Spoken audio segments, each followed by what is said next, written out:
Hello everyone, I welcome you all at the YouTube channel Botany for All. In our today's video, we are going to discuss about the topic cell signaling. This is a series on the cell signaling topic that we are going to start with this particular lecture. This is the first lecture. I have already discussed the cytoskeleton, the protein sorting and transport series, the plasma membrane composition, structure and function, as well as several other topics of the cell biology in a playlist that is Cell Biology for MSc or NET students. So if you want to see those topics, you can go to that playlist and can see the all related topics. From this video, we are going to start a new series that is the cell signaling. So basically cell signaling भी cells का एक process है, एक pathway है, जिसके through एक cell दूसरी cell से communicate करती है. It is a mean of communication between the two cells.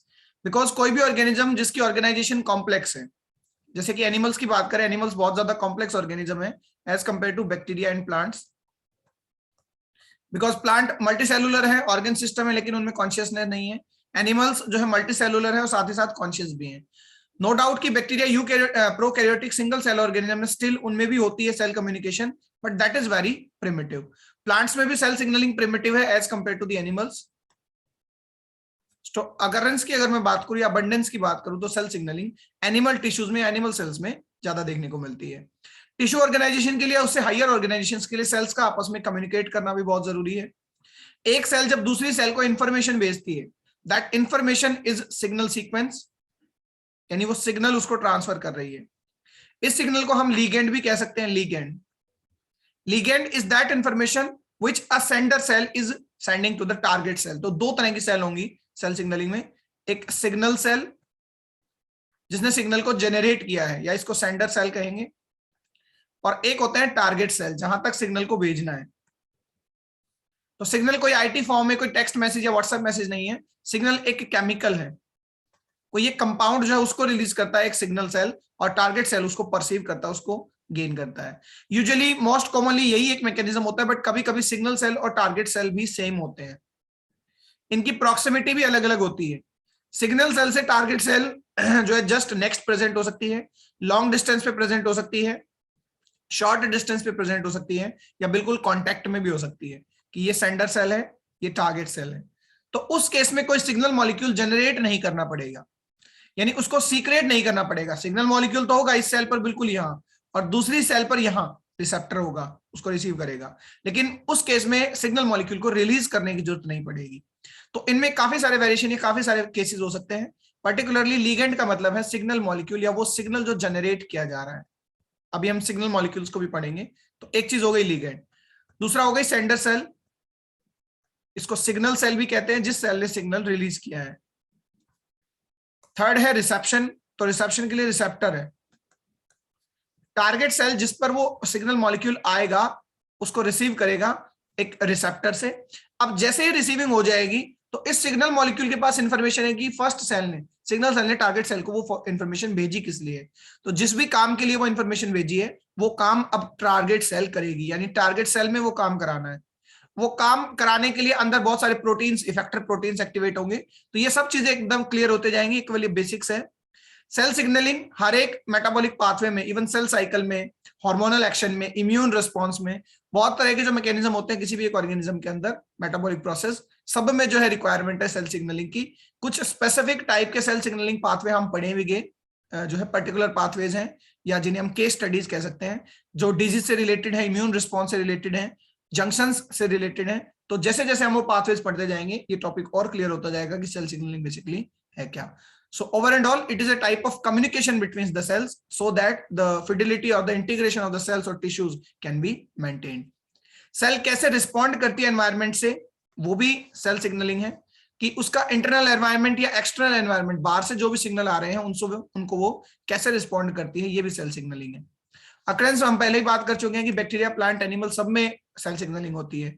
एक छोटा सा बैक्टीरिया जिसमें कोई न्यूरल कोऑर्डिनेशन नहीं है, कोई सेंस नहीं है उसमें, लेकिन फिर भी वो अपने आप को डेंजर से बचाने के लिए या अपनी कॉलोनीज ग्रो करने के लिए सेल सिग्नलिंग यूज करते हैं. प्लांट्स में भी सेल सिग्नलिंग होती है, हार्मोनल लेवल पर भी होती है, सिंथेसिस लेवल्स पर भी होती है. कोई मेटाबॉलिक प्रोसेस जो कुछ भी चीजों को सिंथेसाइज कर रहे हैं उनको भी ट्रांसपोर्ट किया जाता है एक सेल से दूसरे सेल में. और एनिमल्स के अंदर तो मोस्ट अबंडेंट है ही cell signalling, because they are complex, they are conscious. So there are different kind of the cell signalling mechanisms are also present in the animals, और most abundantly in the animals. तो basically ये होती है cell signalling, cell communication भी इसको हम कह सकते हैं। इसको अचीव कराने के लिए सिग्नल मॉलिक्यूल बहुत जरूरी है, क्योंकि सिग्नल मॉलिक्यूल एक सेल से दूसरे सेल के पास जाता है, इसे हम लिगेंड भी कहते हैं। स्टेप्स की अगर बात करें, कुछ जनरल स्टेप्स जो हर एक सेल सिग्नलिंग में होंगे, जहां सेंडर सेल हो और टारगेट सेल हो, तो वहां पर सबसे पहले सिंथेसाइज किया जाएगा सिग्नल। सिग्नल को सिंथेसाइज करेगी सिग्नल सेल या सेंडर सेल। तो बेसिक सी बात है कि एक सेल ने सिग्नल को जनरेट किया, ये मान लीजिए सिग्नल इसके अंदर जनरेट हुआ, ये धीरे धीरे बाहर आएगा, ठीक है। फिर इसका ट्रांसपोर्ट होगा, यानी ये टारगेट सेल की तरफ जा रहा है, ये ट्रांसपोर्ट हो रहा है। ट्रांसपोर्ट के मीडियम अलग अलग हो सकते हैं, हो सकता है ब्लड स्ट्रीम में ट्रांसपोर्ट करे, हो सकता है बिल्कुल क्लोज प्रोक्सिमिटी पर हो, शॉर्ट डिस्टेंस पर हो, तो अलग अलग ईसीएम के थ्रू ही ट्रांसपोर्ट कर जाए, केवल एक्स्ट्रा सेलुलर मैट्रिक्स के थ्रू। तो ट्रांसपोर्ट मैकेनिज्म भी अलग हो सकते हैं स्पेसिफिक सिग्नल्स के, जो हम आगे पढ़ने वाले हैं। ट्रांसपोर्ट होगा, फिर रिसेप्शन होगा टारगेट सेल पर। अब जैसे ही ट्रांसपोर्ट हो चुका, तो टारगेट सेल पर रिसेप्शन के लिए प्रोटीन्स होते हैं, जिन्हें हम रिसेप्टर्स कहते हैं या रिसेप्टर्स कहते हैं। हम रिसेप्टर्स के बारे में भी हम सेपरेटली पढ़ेंगे। थर्ड पॉइंट मैंने रिसेप्टर लिखा था, लिगेंड सिग्नल मॉलिक्यूल हो गया और सेंडर सेल हो चुकी। अब सिग्नल ट्रांसडक्शन होगा टारगेट सेल में। टारगेट सेल ने जैसे ही सिग्नल मॉलिक्यूल को ले लिया, ये कोई ना कोई इन्फॉर्मेशन लेकर आया है। इन्फॉर्मेशन के बेसिस पर लिगेंड दो तरह के होते हैं, एक प्राइमरी मैसेंजर और एक सेकेंडरी मैसेंजर। जो लिगेंड है जो बाहर से आ रहा है, वो डायरेक्ट प्राइमरी मैसेंजर है, उसके पास इंफॉर्मेशन है कि उसे क्या करवाना है। कुछ सेल सिग्नलिंग पाथवेज में सेकेंडरी मैसेंजर की भी जरूरत पड़ती है, कि प्राइमरी आकर इंफॉर्मेशन दे देगा सेल को, सेल के अंदर कुछ नहीं हुआ, सेल के अंदर काम तब होगा जब सेकेंडरी मैसेंजर एक्टिवेट होगा। तो इसको आप एक गेटमैन की तरह समझ सकते हैं, या पहले जो दूत होते थे एक जगह से दूसरी जगह भेजे जाते थे। एक राजा ने दूसरे राजा को जो है मैसेज भेजा या मैसेंजर भेजा, जिसे हम दूत कहते थे, उस दूत ने वो इन्फॉर्मेशन जाकर डायरेक्ट राजा को ही बता दी, तो वो प्राइमरी मैसेंजर है। अगर उसने वो इन्फॉर्मेशन वहां के गेट कीपर को बताई या गेटमैन को बताई और वो जाकर राजा को बताए, तो वो जो दूसरा गेटमैन है वो सेकेंडरी मैसेंजर है। तो सिमिलरली सेल के अंदर रिस्पॉन्स काम करता है कि सेकेंडरी मैसेंजर जैसे कैल्शियम है, साइक्लिक एएमपीज हैं, ये भी हम पढ़ेंगे सेकेंडरी मैसेंजर कंसेप्ट आने वाले टाइम में, आने वाली वीडियोस में। So right now fourth step, signal transduction, कि जैसे ही परसीविंग हो गई उस सिग्नल की रिसेप्टर पर, अंदर रिसेप्टर जो है वो या तो खुद लिंक हो सकता है कुछ प्रोटीन से, या वो कुछ प्रोटीन्स को एक्टिवेट कर सकता है, इफेक्टर प्रोटीन्स को। वो इफेक्टर प्रोटीन्स या रिस्पॉन्स फैक्टर्स एक्टिवेट करेंगे अलग अलग तरह के प्रोटीन को, और इस सिग्नल में जो इंफॉर्मेशन थी वो सारे काम वो सेल करने लगेगी। तो ये एक बेसिक कंसेप्ट है सेल सिग्नलिंग का, होती क्या है और स्टेप्स क्या है। ये 4 स्टेप बिल्कुल कॉमन है। सेंटर सेल सिग्नल जनरेट करेगी, ट्रांसपोर्ट होगा, रिसीविंग सेल जो वो रिसीव करेगी अपने रिसेप्टर से। रिसेप्टर एक प्रोटीन होते हैं जिनका काम ही लिगेंड को एक्सेप्ट करना है या सिग्नल सीक्वेंस को एक्सेप्ट करना है, सीक्वेंस नहीं, सिग्नल मॉलिक्यूल को। और सिग्नल ट्रांसडक्शन की, ट्रांसडक्शन कैसे, वो चेंजेस क्या है सेल के अंदर, वो सिग्नल आ जाने से। मानो ये कोई हार्मोन था और दूसरी सेल को हार्मोन मिल गया, तो उस हार्मोन का जो भी फंक्शन है, वो जिस भी टाइप का हार्मोन है जो उसे फंक्शन परफॉर्म करना है, वो फंक्शन परफॉर्म होने लगेंगे सेल के अंदर। ये कहलाता है signal transduction, the effect on the target cell. for that effect, for what the signal have generated by the signal cell। तो सिग्नल सेल ने जो काम कराने के लिए जो भेजा था सिग्नल सीक्वेंस, वही काम होना सिग्नल ट्रांसडक्शन कहलाता है। तो ये है बेसिक कंसेप्ट सेल सिग्नलिंग का।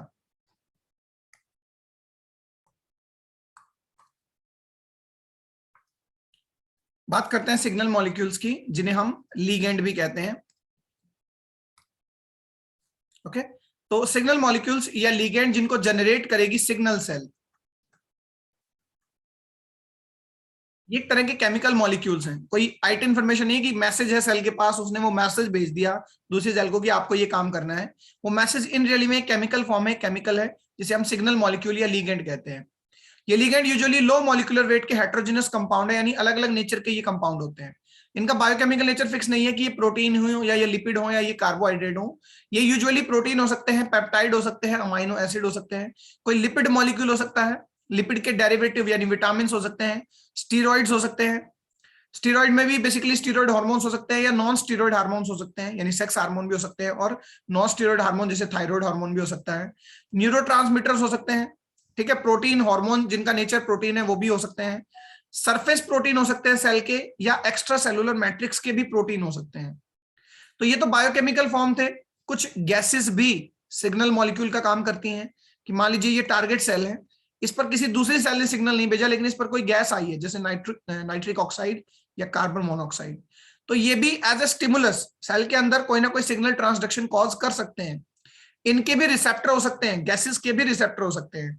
हीट, टच या लाइट के भी रिसेप्टर हो सकते हैं, कि एक सेल पर रिसेप्टर था, इसका सिग्नल सीक्वेंस टच है। जैसा कि जीपीसीआर एक हम आगे पढ़ेंगे आने वाले टाइम में, जीपीसीआर का जो रिसेप्टर है वो टच भी उसका एक स्टिमुलस है, लाइट भी उसका एक स्टिमुलस है, फ्रेग्रेंस भी उसका स्टिमुलस हो सकती है। तो अलग अलग तरह के स्टिमुलस हो सकते हैं सेल सिग्नलिंग के अंदर। और साथ ही साथ जब वो केमिकल मॉलिक्यूल्स हैं तो इन्हें हम हमेशा सिग्नल मॉलिक्यूल तो कहते हैं। तो सिग्नल मॉलिक्यूल्स का ये नेचर है। सिग्नल मॉलिक्यूल दो तरह के हो सकते हैं, यह डिपेंड करता है उसके जनरेशन पर। जनरेट कौन करेगा सिग्नल मॉलिक्यूल को? सिग्नल सेल करेगी। ये हमने पढ़ा था कि सिग्नल सेल जनरेट करेगी। कुछ केसेस में सेल नहीं होती, जैसे कुछ एनवायरमेंटल फैक्टर है, हीट, टच, तो एक्सेप्शन है, अदरवाइज हमेशा सिग्नल सेल जो है वो जनरेट करती है। कोई प्रोटीन हो, कोई न्यूरोट्रांसमीटर हो, एंड दैट्स ऑल, मतलब एवरीथिंग। तो ये जितने भी चीजें हमने पढ़ी हैं, लिखी है मैंने, ये सारी क्या हो सकती है? सिग्नल मॉलिक्यूल हो सकती हैं। दो टाइप के सिग्नल मॉलिक्यूल होते हैं, एक एक्स्ट्रा सेलुलर यानी सीक्रेटरी होते हैं और एक मेम्ब्रेन बाउंड होते हैं। देखो, एक सेल से दूसरी सेल कितनी भी क्लोज प्रोक्सिमिटी पर हो, बिल्कुल टच हो, दो केस लेते हैं, क्लोज प्रोक्सिमिटी टच, तीसरा शॉर्ट डिस्टेंस और एक long distance. Signal cell, target cell, signal cell, target cell, signal cell, target cell और सिग्नल सेल, टारगेट सेल। अभी डिस्टेंस के बेसिस पर हम सिग्नलिंग पाथवेज भी पढ़ेंगे, बट उससे पहले हम बात करते हैं कि डिस्टेंस बहुत शॉर्ट है, तब भी यहां से सिग्नल मॉलिक्यूल रिलीज होगा और दूसरे पर जाएगा। ठीक है, यहां शॉर्ट डिस्टेंस में भी सिग्नल मॉलिक्यूल रिलीज होगा और दूसरे पर जाएगा, यहां भी सिग्नल मॉलिक्यूल रिलीज होगा और टारगेट सेल पर जाएगा। तो जब सेल रिलीज करती है सिग्नल मॉलिक्यूल को, तो वो टाइप के सिग्नल मॉलिक्यूल कहलाते हैं सीक्रेटरी सिग्नल मॉलिक्यूल्स। एक और केस भी हो सकता था कि सेल सिग्नल जनरेट करती और उसको खुद ही ले लेती। मैंने पहले भी बताया था वीडियो के स्टार्टिंग में कि सिग्नल सेल और टारगेट सेल सेम हो सकते हैं। इसे ऑटोक्राइन सिग्नलिंग कहते हैं। ऑटोक्राइन की खुद को सिग्नल खुद ही भेज रही है सेल। अगर सिग्नल खुद को खुद भी भेज रही है तब भी सिग्नल जनरेट हुआ है। तो सिग्नल जनरेट होकर एक्सक्रीट होना, बाहर आना, सीक्रेट होना, चाहे शॉर्ट डिस्टेंस पर हो, चाहे जो है बिल्कुल क्लोज प्रोक्सिमिटी पर हो, चाहे शॉर्ट डिस्टेंस पर हो और चाहे लॉन्ग डिस्टेंस पर हो, तीनों ही केस में, इस केस के अलावा तीनों ही केसेस में, और इसमें भी ऑटोक्राइन वाले में भी, जहां खुद को ही खुद भेज लेती है सिग्नल सेल, सभी केसेस में सिग्नल मॉलिक्यूल को रिलीज होना पड़ रहा है या सीक्रेट होना पड़ रहा है, तो उसे हम कहते हैं सीक्रेटरी सिग्नल मॉलिक्यूल। तो यहां सिग्नल मॉलिक्यूल रिलीज होता है, चाहे सिग्नल सेल और टारगेट सेल सेम भी क्यों ना हो, जो भी मैंने बात करी थी। ऑल्दो यहां तो अलग अलग है, तो सभी में सिग्नल जो सेल है वो इनको जनरेट करती है और वो इनको रिलीज भी करती है। ये सीक्रेटरी क्या है? सिग्नल मॉलिक्यूल्स हैं। अब कुछ मेम्ब्रेन बाउंड होते हैं सिग्नल मॉलिक्यूल्स, ऐसे सिग्नल मॉलिक्यूल जिनको सेल रिलीज नहीं कर रही, मेम्ब्रेन बाउंड कर लिया, यानी उसको मेम्ब्रेन तक रख लिया। ठीक है, मानो अंदर से एक सिग्नल जनरेट हुआ, धीरे धीरे प्लाज्मा मेम्ब्रेन में पहुंचा, यहां वो लॉक हो गया, वो आगे नहीं गया। तो अगर सेल ने सीक्रेट नहीं किया, मेम्ब्रेन तक ही वो बाइंड रह गया, तो होगा ये भी सिग्नल मॉलिक्यूल। अच्छा, अगर सिग्नल मॉलिक्यूल आगे ही नहीं गया तो टारगेट जो सेल है, टारगेट सेल को ये कैसे मिलेगा? तो यहाँ टारगेट सेल इसकी प्रॉक्सिमिटी में आएगी, क्लोज प्रॉक्सिमिटी में।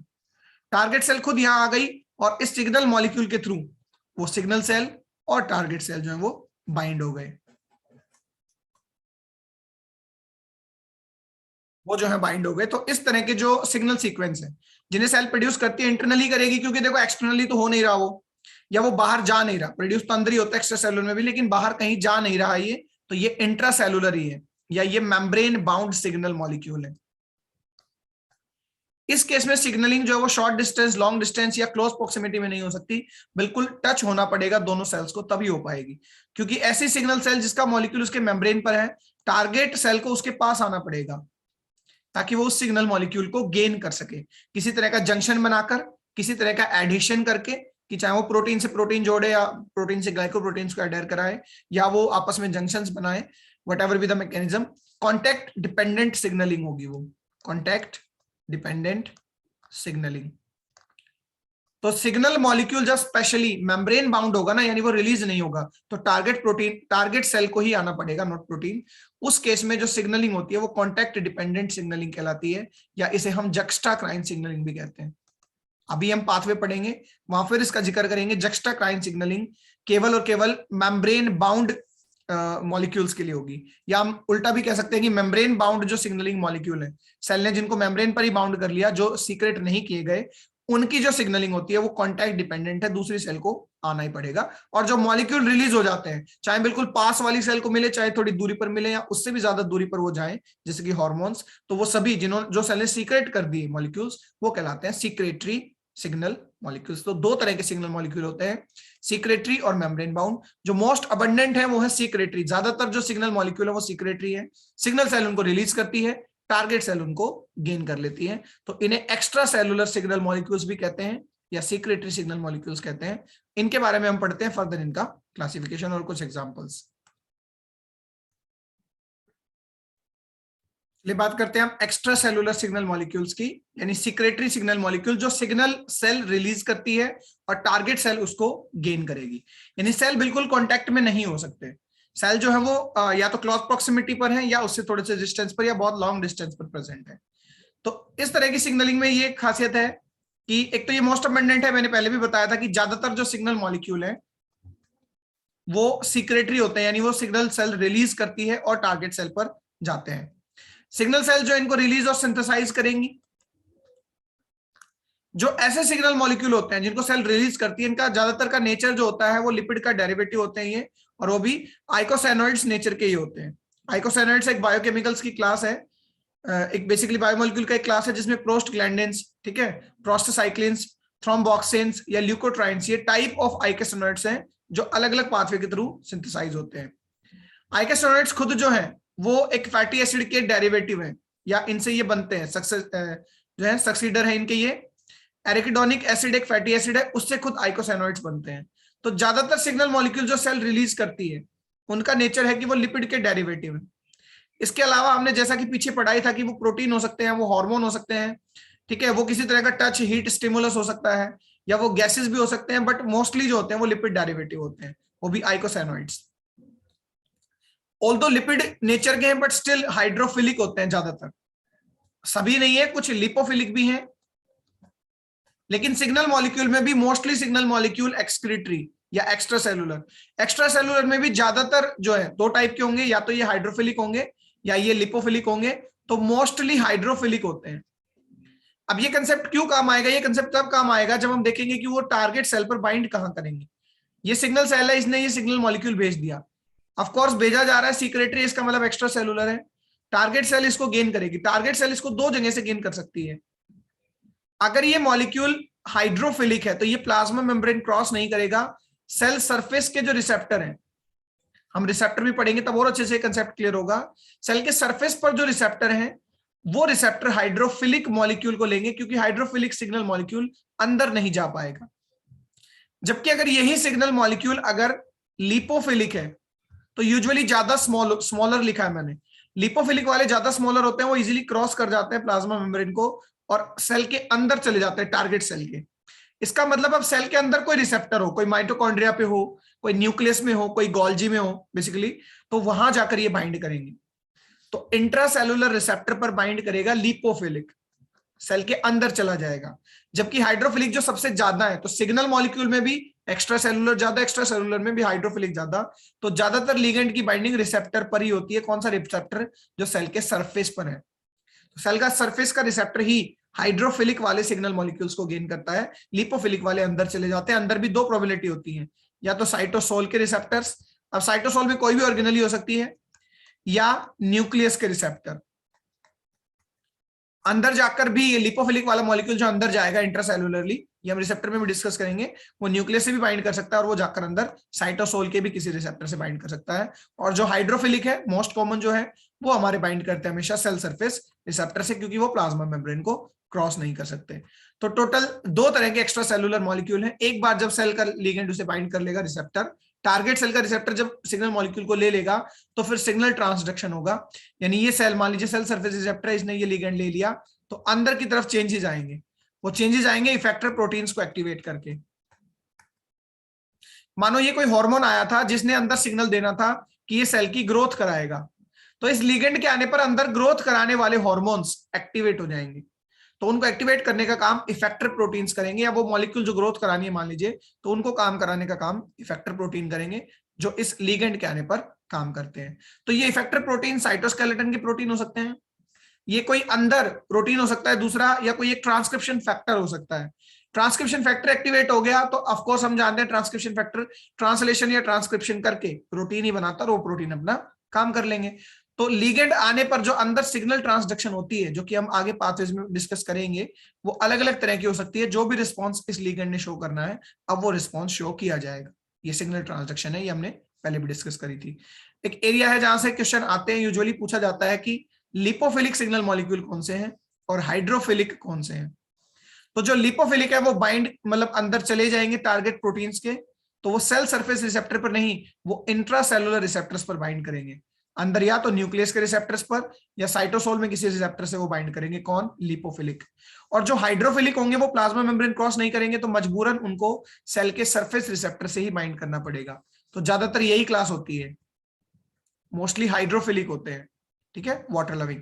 आप लिपोफिलिक को हाइड्रोफोबिक भी कह सकते हो और इसको लिपोफोबिक कह सकते हो, यूजुअली वर्ड यही यूज करते हैं, लिपोफिलिक और हाइड्रोफिलिक। तो लिपोफिलिक के स्पेसिफिकली एग्जांपल जो मेम्ब्रेन को क्रॉस कर जाते हैं easily, being a lipid nature, है तो सभी का लिपिड नेचर लेकिन वो लिपोफिलिक है। ठीक है, यहां इसलिए मैंने लिखा था कि मोस्टली हाइड्रोफिलिक है, बेशक लिपिड है लेकिन हाइड्रोफिलिक नेचर के हैं। तो लिपोफिलिक वाले क्रॉस कर जाएंगे, उनके कुछ एग्जांपल है जैसे कि स्टीरॉयड हार्मोन्स। अब स्टार्टिंग में हमने सारे ही पढ़े थे कि क्या क्या चीजें लिगेंड हो सकती हैं, लेकिन यहां पर हम गैसेस को इंक्लूड नहीं कर सकते क्योंकि उनका नेचर लिपिड नहीं है। ठीक है, तो वो सारे थे, वो इंक्लूडिंग ऑल थे, यहाँ एक्सक्लूड कर दिए उनको जो या तो मेम्ब्रेन बाउंड सिग्नल मॉलिक्यूल थे। अभी हम वो भी नहीं पढ़ेंगे क्योंकि हम केवल एक्स्ट्रा सेलुलर पढ़ रहे हैं। और हमने जो नॉन लिविंग थे यानी बायोमोलिक्यूल्स नहीं थे, उनको भी एक्सक्लूड कर दिया यहाँ। तो स्टीरॉयड हार्मोन जैसे प्रोजेस्टेरॉन, टेस्टोस्टेरॉन जो है, नॉन स्टीरॉयड हार्मोन्स भी जैसे थायराइड हार्मोन, रेटिनोइक एसिड, ठीक है, कोलेकैल्सिफेरॉल जो विटामिन डी 3 होता है, आईपी3 डैक पाथवे भी आगे हम पढ़ेंगे। तो ये कुछ मॉलिक्यूल्स के नाम है, कॉर्टिसोल, एल्डोस्टिरोल, ग्लूकोकॉर्टिकॉइड्स। ये सारे मॉलिक्यूल क्या हैं? ये lipophilic extra cellular signal molecule हैं जो सिग्नल सेल रिलीज करती है और टारगेट सेल उसको गेन करेगी। ऐसे ही हाइड्रोफिलिक वो जो सेल के सरफेस रिसेप्टर से ही बाइंड कर जाएंगे, सेल के अंदर एंटर नहीं कर सकते टारगेट सेल के। तो न्यूरोट्रांसमीटर्स हो गए जैसे एपिनेफ्रिन, ग्लूकागन्स, इंसुलिन हार्मोन है, गैस्ट्रिन हार्मोन है, एसीटीएच जो है एड्रिनोकॉर्टिकल ट्रोपिक हार्मोन, ये भी जो है हार्मोन है। न्यूरोट्रांसमीटर और भी तरह के हो सकते हैं जैसे एसिटोकोलिन, या मैंने लिखा भी है, या acetyl choline. ADH vasopressin hormone जो होता है एंटी डायूरेटिक हार्मोन, वो भी हाइड्रोफिलिक है। और टीआरएच जो थायरोट्रोपिन रिलीजिंग हार्मोन है। ये कुछ ऐसे सिग्नल मॉलिक्यूल हैं जो हाइड्रोफिलिक है, यानी एक सेल इनको जनरेट कर देगी और दूसरी सेल का, टारगेट सेल के सेल सरफेस रिसेप्टर, ध्यान रहे क्योंकि ये हाइड्रोफिलिक है ना, तो ये अंदर वाले रिसेप्टर, न्यूक्लियर रिसेप्टर पर या साइटोसोलिक रिसेप्टर पर नहीं जा सकते, ये बाहर सेल सरफेस रिसेप्टर से बाइंड करेंगे। तो ज्यादातर जो चीजें होती हैं, जो ज्यादातर सिग्नल मॉलिक्यूल है एक्स्ट्रा सेलुलर, वो हाइड्रोफिलिक ही होते हैं। जो लिपोफिलिक है उनके भी एग्जाम्पल हमने देखे, जो अंदर जाकर इंट्रा सेलुलर रिसेप्टर्स पर बाइंड करेंगे। तो ये था एक्स्ट्रा सेलुलर सिग्नल मॉलिक्यूल। ऐसे ही आपका मेम्ब्रेन बाउंड सिग्नल मॉलिक्यूल भी होते हैं जो अभी हम पढ़ते हैं।